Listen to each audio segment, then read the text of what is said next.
Real quick, I was going to take a second and share with you the rigid chase light. They're a 5-function light. They've got wig-wag feature, flood, tail stop, and also a dome light. So I'll run through with you. Sonny's going to operate the controller. I went with the Feniex Mini 4200. It's a sweet little controller. It's water resistant. I never say anything's waterproof, especially on these things. So what we've got set up on the top is we've got the wig-wag. And the display here is actually showing you what the pattern is. The top right button is the actual pattern indicator and switcher.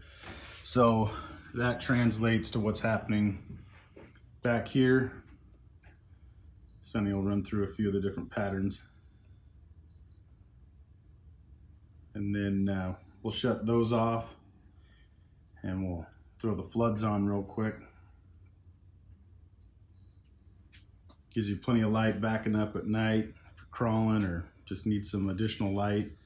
And then it's also got a tail light feature while you're on the street for added visibility. And then I wired the two center for a third brake light option. So they'll work in conjunction with the factory brake lights. And then they also have a dome feature. Just gives you some nice cab light in the evening. Works really well. And then I also added a grill light. So we'll throw that one on. Just put a little bit of light there in the grill. Shuts on and off with that switch. And then I also wired the RYCO street legal kit to the LED switchbacks that I made.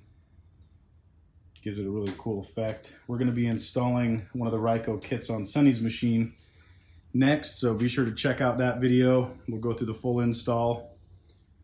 We'll catch up with you in a bit.